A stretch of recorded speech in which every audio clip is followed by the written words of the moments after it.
¿Cómo cambiar los pensamientos negativos? Por Louise Hay.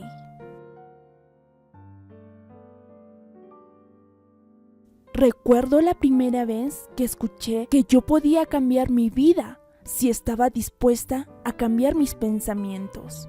Me pareció una idea totalmente revolucionaria. En esa época yo vivía en Nueva York y descubrí la Iglesia de la Ciencia Religiosa. A menudo se confunde la Iglesia de la Ciencia Religiosa o Ciencia de la Mente, fundada por Ernest Holmes, con la Iglesia de la Ciencia Cristiana, fundada por Mary Becker.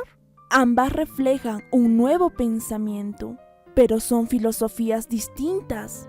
La ciencia de la mente tiene pastores y miembros activos que siguen las enseñanzas de la Iglesia de la Ciencia Religiosa. Ellos fueron las primeras personas que me dijeron que en mis pensamientos determinaba mi futuro. Aun cuando no entendí lo que querían decir, ese concepto tocó lo que yo llamo la campanilla interior. Ese lugar de intuición que solemos llamar la voz de dentro. Con los años aprendí a seguirla, porque cuando esa campanilla suena diciendo sí, aun en el caso de que parezca una decisión loca, sé que para mí es la correcta. Así pues, esos conceptos pulsaron una cuerda en mí. Algo me dijo, sí, son correctos. Entonces comencé la aventura de aprender la forma de cambiar mis pensamientos. Una vez acepté la idea y dije sí, comencé a aprender los cómo. Leí muchísimos libros. Mi casa empezó a parecerse a las de algunos de nosotros, atestada de libros espirituales y de autoayuda. Durante muchos años asistí a clases. Investigué todo lo relacionado con el tema. Literalmente me sumergí en la filosofía del nuevo pensamiento. Era la primera vez en mi vida que estudiaba. Hasta entonces no había creído en nada. Mi madre era católica, no practicante, y mi padrastro ateo. No sé por qué tenía la extraña idea de que los cristianos o bien usaban cilicios o eran comidos por los leones. Me entusiasmaba en lo más mínimo. En realidad, me dediqué a ahondar en la ciencia de la mente, porque era el camino que se abría ante mí en esos momentos. Y la encontré francamente maravillosa. Al principio me pareció más bien fácil. Capté algunos pocos conceptos y empecé a pensar y hablar de forma un poquitín diferente.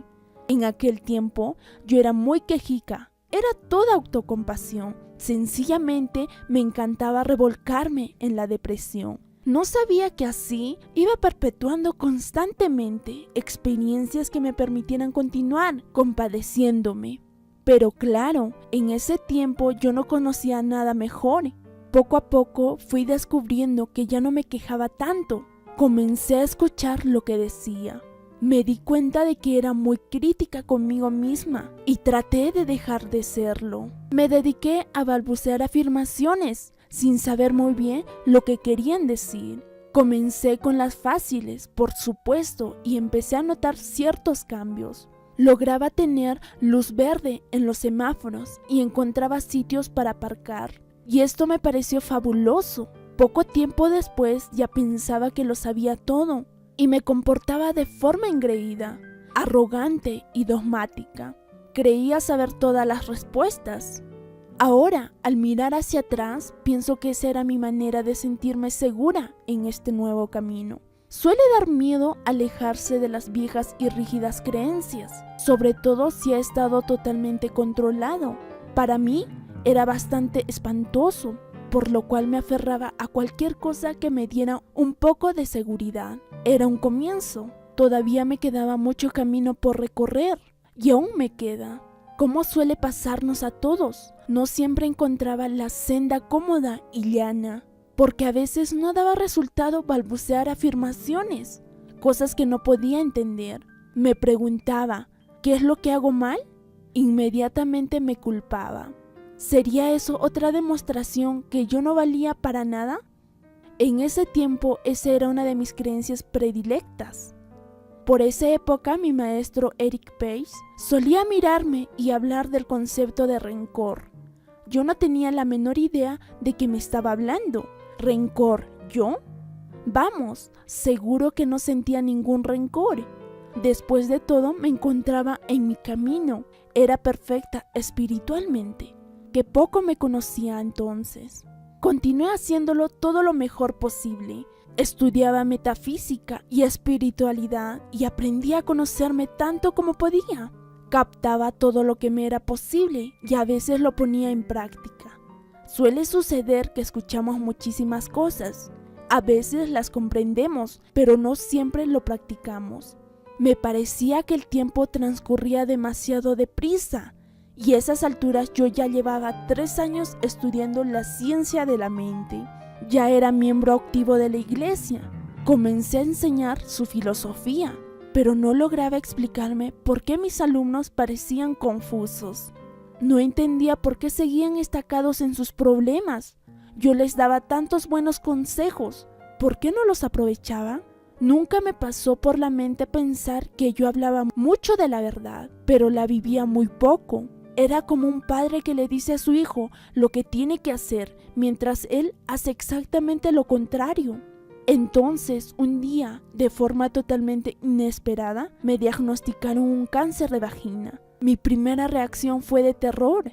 Después tuve mis dudas sobre si todo lo que estaba aprendiendo tenía algún valor. Fue una reacción normal y natural. Pensé, si estuviera tranquila y centrada y no tendría por qué haber creado la enfermedad. Ahora pienso que en el momento en que me diagnosticaron el cáncer, me sentía lo suficientemente segura para dejarlo aflorar a la superficie y no hacer de él otro secreto oculto que no sabría hasta la hora de mi muerte. Por entonces yo ya sabía demasiado como para seguir ocultándome de mí misma. Sabía que el cáncer es un malestar provocado por el resentimiento, un resentimiento que lleva dentro tanto tiempo que acababa por carcomer el cuerpo. Cuando reprimimos las emociones en nuestro interior, estas tienen que concentrarse en algún lugar del cuerpo.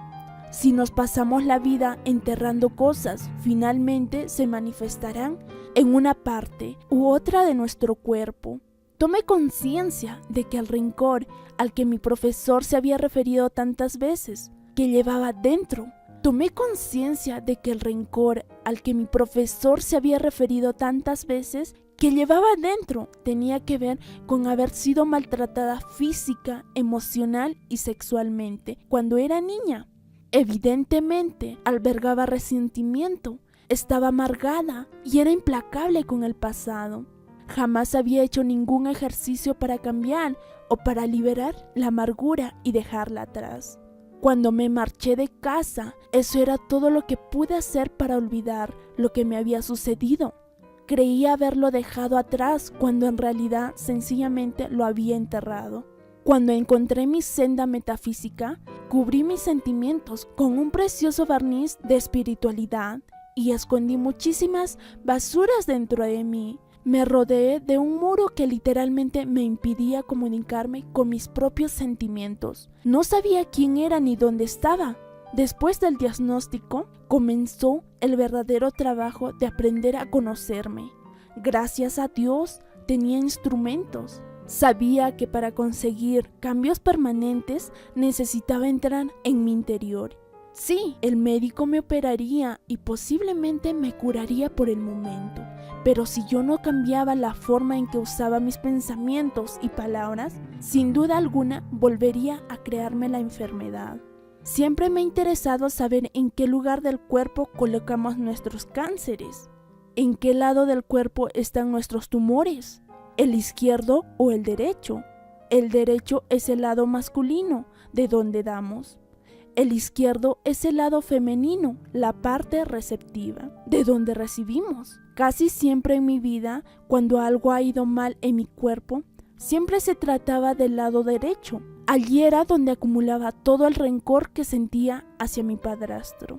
Ya no me satisfacían las luces verdes de los semáforos ni los sitios para aparcar. Sabía que tenía que cavar mucho más hondo. Comprendí que en realidad no hacía todos los progresos que deseaba porque no había limpiado esa vieja basura de la niñez y que no vivía realmente lo que enseñaba. Tenía que reconocer a mi niña interior y trabajar con ella. Mi niña interior necesitaba ayuda porque aún estaba sufriendo mucho.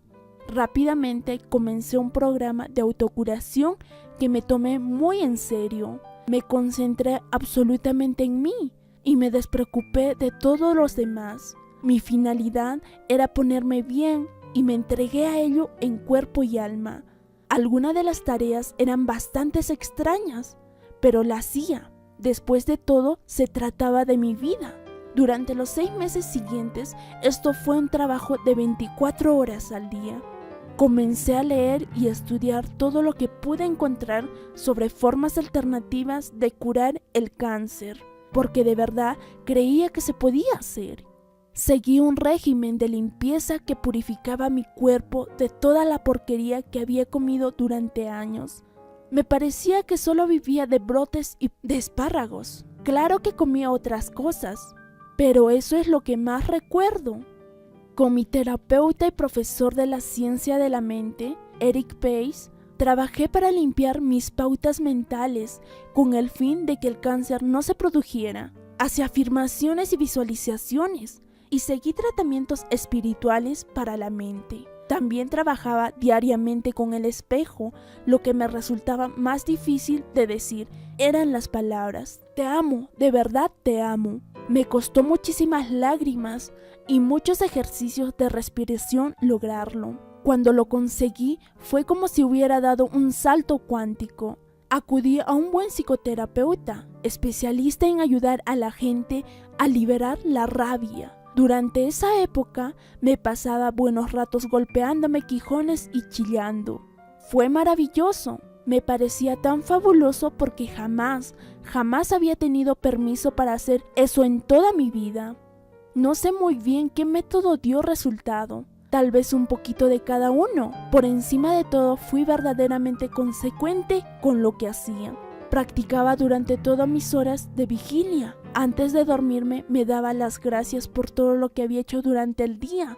Hacia las afirmaciones de que mi proceso de curación se realizaba en mi cuerpo mientras dormía, y a que la mañana siguiente despertaría siéndome bien, renovada y con nuevas energías. Cuando me despertaba por la mañana, agradecía a mi cuerpo el trabajo realizado durante la noche.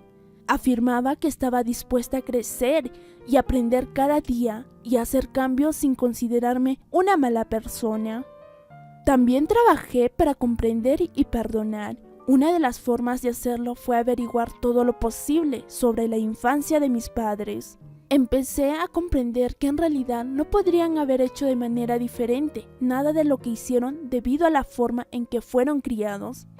A mi padrastro lo maltrataron en su hogar y él hizo lo mismo con sus hijos. Mi madre fue educada en la creencia de que el hombre siempre tiene razón y la mujer debe estar a su lado y dejar que haga lo que quiera.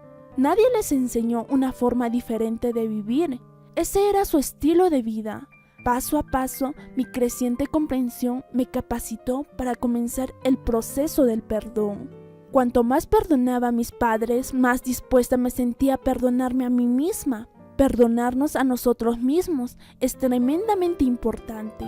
Muchos hacemos a nuestro niño interior el mismo daño que nos hicieron nuestros padres. Sencillamente continuamos maltratándolo, y eso es muy triste. Cuando éramos niños y otra persona nos maltrataba, no teníamos muchas opciones, pero es terrible de que de mayores seamos nosotros quienes maltratemos a nuestro niño interior.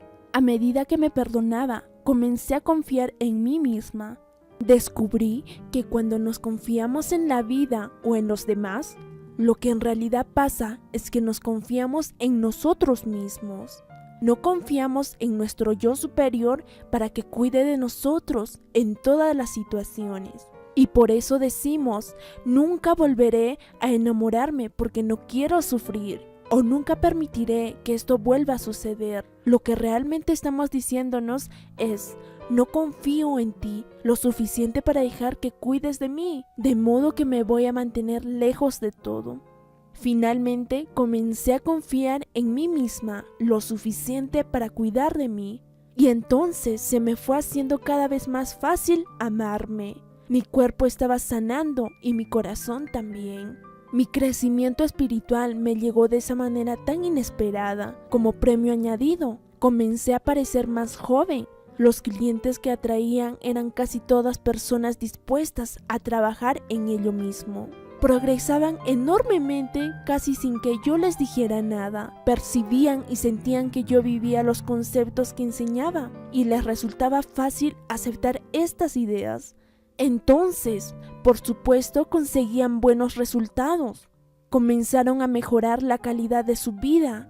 Una vez que empezamos a estar en paz con nosotros mismos, interiormente, la vida parece transcurrir de modo mucho más agradable. Así pues, ¿qué me enseñó a mí esta experiencia?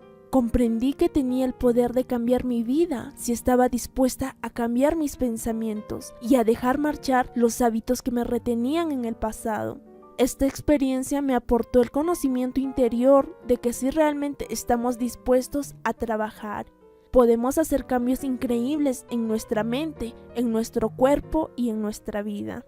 Estés donde estés, suceda lo que suceda, hagas lo que hagas, siempre lo harás todo lo mejor que puedas en el entendimiento, el conocimiento y la información que tengas en cada momento. Y cuando sepas más, harás las cosas de otra manera, como hice yo. No te regañes por estar donde estás, no te culpes por no hacer algo más rápido o mejor. Di, lo hago lo mejor que puedo y aunque ahora esté metido en un lío, de alguna forma saldré de él, de modo que buscar la mejor manera de hacerlo. Si lo único que haces es decirte que eres un estúpido y que no vales nada, entonces te quedarás estancado. Para llevar a cabo los cambios que deseas hacer, necesitas tu propio y amoroso aliento. Los métodos que yo empleo no son míos. La mayor parte de ellos lo aprendí de la ciencia de la mente, que es lo que fundamentalmente enseño. Sin embargo, estos principios son tan viejos como el tiempo. En las antiguas enseñanzas espirituales encontrarás los mismos mensajes. He recibido la preparación necesaria para ser ministro de la Iglesia de la Ciencia Religiosa. Sin embargo, no tengo iglesia. Soy un espíritu libre. Doy mis enseñanzas en lenguaje muy sencillo para que lleguen a mucha gente. Esta senda es una manera maravillosa de organizar la cabeza y de comprender verdaderamente de qué va la vida y cómo se puede usar la mente para responsabilizarse de la propia vida. Cuando comience todo esto, hará unos 20 años, no tenía ni la más remota idea de que sería capaz de dar esperanza y ayudar a tanta gente como hago hoy. Este vídeo está establecido en el libro El poder está dentro de ti, por Louise Hay. Si le ha gustado, haz clic en me gusta y de esa manera compártelo y suscríbete. Permite que Dios esté presente en cada situación de tu vida y no habrá obstáculo que te detenga. Dios me los bendiga. Un fuerte abrazo.